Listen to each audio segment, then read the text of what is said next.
आप देख रहे हैं देश लाइव, देश की आवाज। बिहार चुनाव से पहले क्या एआईएमआईएम को इंडी गठबंधन में मिलेगी जगह? नमस्कार दोस्तों, स्वागत है आपका देश लाइव में और आपके साथ मैं हूं आशिमा त्यागी। चर्चा की शुरुआत आज इसी सवाल के साथ मैं करना चाहूंगी दोस्तों, क्योंकि हम सब जानते हैं कि बिहार में चुनाव की गहमा गहमी लगातार जारी है। रोड शो, रैलियों, पोस्टरों और आरोप प्रत्यारोप का जो मौसम है वो यहाँ पर लौट आया है। लेकिन इस बार चुनावी माहौल में एक नई तरह की बेचैनी है, कुछ ऐसा जो सीधे जनता की नब्ज से जुड़ा है। मुद्दे सिर्फ बेरोजगारी, भ्रष्टाचार या जातिगत समीकरणों तक सीमित नहीं है। इस बार एआईएमआईएम की एंट्री, इंडी गठबंधन की दुविधा, आम आदमी पार्टी की चालें और चुनाव आयोग की संदिग्ध कार्रवाइयां, इन सब ने मिलकर चुनाव को एक अलग ही दिशा दी है। ऐसा लग रहा है कि मानो चुनाव से पहले एक अदृश्य युद्ध छिड़ गया है, जिसमें हर दल अपनी चाल चल रहा है, पर असली दांव पर लोकतंत्र की साख। एआईएमआईएम यानी कि असदुद्दीन ओवैसी की पार्टी अब बिहार में एक बार फिर से दमदार वापसी की तैयारी में है दोस्तों। पार्टी के प्रदेश अध्यक्ष अख्तरुल इमान ने आरजेडी प्रमुख लालू यादव को पत्र लिखा है, आग्रह किया है कि एआईएमआईएम को भी इंडी गठबंधन में शामिल किया जाए। उनका सीधा तर्क है कि जब कांग्रेस, आरजेडी, जेडीयू और समाजवादी पार्टी के मुस्लिम उम्मीदवार गठबंधन में रहकर चुनाव लड़ सकते हैं और जीत भी सकते हैं, तो एआईएमआईएम के उम्मीदवारों को यह हक क्यों नहीं मिलना चाहिए? सवाल वाजिब है। और अगर विपक्ष सच में बीजेपी के खिलाफ एकजुट होकर चुनाव लड़ना चाहता है तो इसमें कोई भेदभाव क्यों? लेकिन दिक्कत दोस्तों यहीं से शुरू होती है। वो क्या?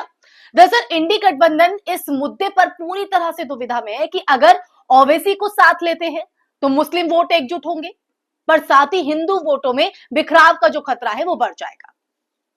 और अगर उन्हें बाहर रखते हैं तो मुस्लिम वोटों का जो बंटवारा है वो तय है, जिसका सीधा फायदा बीजेपी को मिलेगा। जी हां, सीधा फायदा। तेजस्वी यादव ने इस बार अलग रणनीति अपनाई है। उन्होंने सीधे सीधे एआईएमआईएम को ना नहीं कहा है, बल्कि जनता से राय मांगी है कि एआईएमआईएम को गठबंधन में शामिल किया जाए या नहीं। बाहर से एक लोकतांत्रिक कोशिश दिखती है, लेकिन असल में ये गेंद को जनता के पाले में डालने की राजनीतिक चाल है। जी हां दोस्तों, ताकि बाद में कोई भी फैसला लिया जाए उस पर सीधे जिम्मेदारी ना आ सके। आप समझ रहे हैं? इसीलिए आज इस मुद्दे के साथ मैंने चर्चा की शुरुआत की, इस सवाल के साथ, क्योंकि हम देख रहे हैं चुनावी सरगर्मियां तेज हैं, अपने अपने तरीके से जनता को लुभाने की कोशिशें यहां पर हो रही हैं, लेकिन यहां पर चालें भी चल रही हैं और एक बार फिर से जनता को गुमराह करने की कोशिश हो रही है दोस्तों। खैर, ये तो वक्त बताएगा कि एआईएमआईएम को इंडी गठबंधन अपने में शामिल करता है या नहीं करता है। तेजस्वी यादव ने जिस तरह से जनता के पाले में, यानी आपके और हमारे पाले में यहाँ गेंद फेंकी है, उसके पीछे का क्या औचित्य है? बढ़ते आगे, आरजेडी के वरिष्ठ नेता राज्यसभा सांसद मनोज झा ने एक कदम आगे जाकर ओवैसी को सलाह दी है कि अगर वाकई में आप बीजेपी को हराना चाहते हैं तो बिहार के में चुनाव ही मत लड़िए। इस तरह की सलाह। तेजस्वी यादव का साथ दीजिए, लेकिन मनोज झा वही नेता हैं जिन्होंने 2019 में ओवैसी को रोकने के लिए संसद में उनसे बातचीत की थी और चुनाव ना लड़ने का आग्रह किया था। बाद में जब मुस्लिम वोटों में बिखराव देखा गया हुआ तो बीजेपी को इसका फायदा मिला। इस बार भी वो वही गलती दोहरा रहे हैं या दोहराई जा रहे हैं, लेकिन बीजेपी की स्थिति पहले से कई ज्यादा मजबूत है। इस बार अगर चूक हुई तो शायद आरजेडी को पछताने का मौका भी ना मिले दोस्तों। अब ऐसे में अगर बिहार की राजनीति की बात करें तो बिहार की राजनीति में एक और बड़ा संकट है, तेजस्वी यादव के घर की फूट। जी हाँ, तेजस्वी यादव, तेज प्रताप यादव यानी लालू यादव के बड़े बेटे और तेजस्वी के भाई को लालू ने खुलेआम पार्टी से बेदखल कर दिया है। लेकिन राजनीति में कोई बेकार नहीं होता है और हर टूटे मोहरे का भी इस्तेमाल होता है। बीजेपी को तेज प्रताप जैसे नेताओं की तलाश है जो विपक्ष को भीतर से तोड़ सके। अगर बीजेपी तेज प्रताप को उप मुख्यमंत्री बनाने जैसा बड़ा ऑफर दे तो सियासी समीकरण पलट सकते हैं दोस्तों।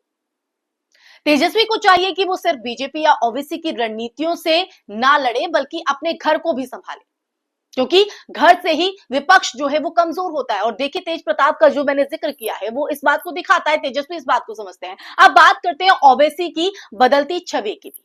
क्योंकि ओवैसी साहब को अक्सर कट्टर मुस्लिम नेता माना जाता रहा है। लेकिन हाल ही में मोदी सरकार ने उन्हें एक प्रतिनिधिमंडल के साथ विदेश भेजा। वहां उन्होंने पाकिस्तान पर जमकर हमला बोला। इससे भारत में कुछ हिंदू वोटर जो पहले ओवैसी को नापसंद करते थे, अब उन्हें राष्ट्रवादी मुसलमान की नजर से देखने लगे हैं। यहीं से खेल पलटने लगता है दोस्तों। समझिए, बीजेपी को अब ओवैसी की जरूरत नहीं, बल्कि फायदा है कि वो चुनाव लड़े ताकि मुस्लिम वोट बटे और हिंदू वोटों में एक नया ध्रुवीकरण हो। समझ रहे हैं आप? यही वजह है कि इस वक्त इंडी गठबंधन ओवैसी को लेकर दुविधा में है। दूसरी तरफ एआईएमआईएम के कुछ समर्थक भी आजकल सोशल मीडिया पर ट्रोलिंग करते नजर आते हैं। वो पत्रकारों को, आलोचकों को उसी अंदाज में ट्रोल करते हैं जैसे मोदी के अंधभक्त करते हैं। ये प्रवृत्ति खतरनाक है दोस्तों। अंधभक्ति चाहे किसी की भी हो, मोदी की हो, राहुल गांधी की हो, ओवैसी की हो, लोकतंत्र के लिए कहीं ना कहीं ये जहर है। अब बढ़ते हैं आगे, आते हैं चुनाव आयोग के उस फैसले पर जिसने सबको चौंका दिया। 2022 से 23 में बिहार में डोर टू डोर वेरिफिकेशन के जरिए वोटर लिस्ट अपडेट हुई थी। ये हर बार होता है दोस्तों, लेकिन अब 2025 के चुनाव से ठीक पहले फिर से इंटेंसिव रिवीजन का आदेश दिया। क्यों दिया गया? क्या 2 साल में वोटर लिस्ट इतनी बिगड़ गई कि दोबारा से सब कुछ खंगालना पड़े या कोई और खेल खेले? तो दोस्तों, अब आते हैं चुनाव आयोग के उस फैसले पर जिसने सबको चौंका दिया है। 2022 से 23 में बिहार में डोर टू डोर वेरिफिकेशन के जरिए वोटर लिस्ट को अपडेट किया गया था। यह हर बार होता है, लेकिन अब 2025 की अगर बात करें तो चुनाव से ठीक पहले फिर से इंटेंसिव रिवीजन का आदेश क्यों? क्या 2 साल में वोटर लिस्ट इतनी बिगड़ गई कि दोबारा से खंगालनी पड़े, दोबारा से उसकी जांच हो, या कोई और खेल यहां पर खेला जा रहा है? ये सवाल है, क्योंकि पूर्व मुख्य चुनाव आयुक्तों ने भी ये कहा है कि अधिकार तो चुनाव आयोग के पास है, लेकिन चुनाव से सिर्फ 3-4 महीने पहले ये प्रक्रिया शुरू करना बहुत असामान्य है। इससे कहीं ना कहीं शक होता है, शंका होती है कि कहीं वोटर लिस्ट के जरिए सत्ताधारी दल के पक्ष में कोई चाल तो नहीं चली जा रही हो। और अगर इसमें नागरिकता जैसे मुद्दे घुसा दिए गए तो ये काम गृह मंत्रालय का हो जाता है, ना कि चुनाव आयोग का। लेकिन दुर्भाग्य से चुनाव आयोग इन सवालों से बच रहा है। ना तो राजनीतिक दलों से राय ली गई, ना कोई सार्वजनिक स्पष्टीकरण जो है वो यहां पर दिया गया चुनाव आयोग की तरफ से। अब बात आम आदमी पार्टी की, जिसने बिहार में अकेले चुनाव लड़ने का ऐलान किया। जी हां, आपके पास बिहार में ना संगठन है, ना जनाधार है, फिर भी आत्मविश्वास कहां से आ रहा है?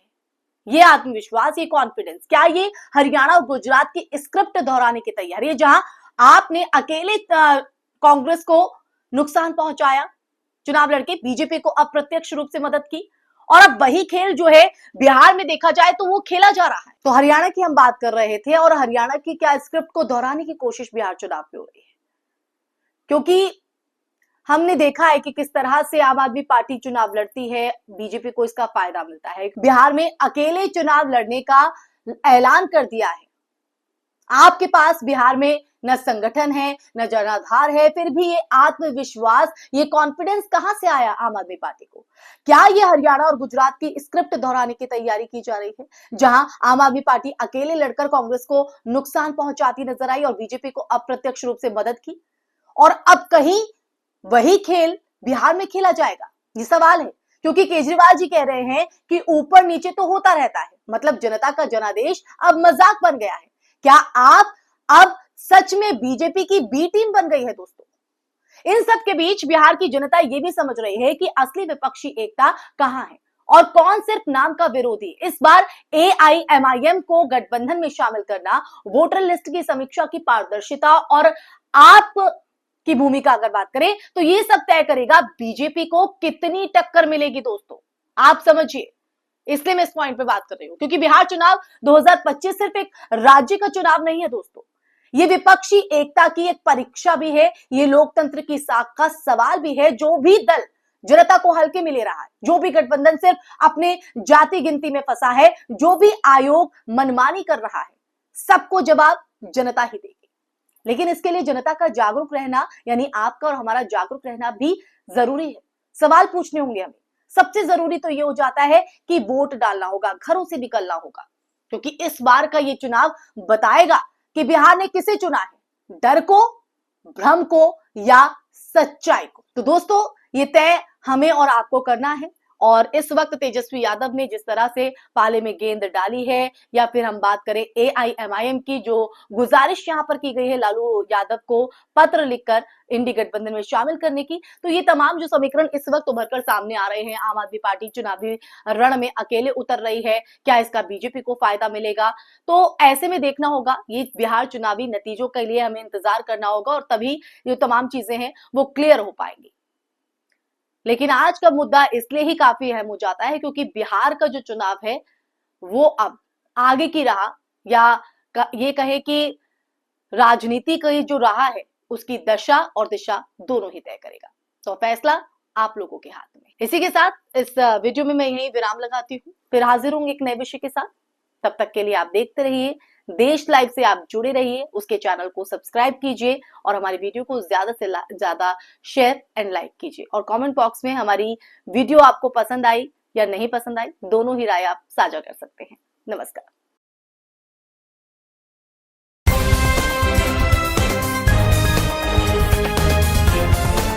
देश और दुनिया की तमाम छोटी और बड़ी खबरों के लिए हमारे चैनल को सब्सक्राइब करना न भूलें और बेल का बटन जरूर दबाएं।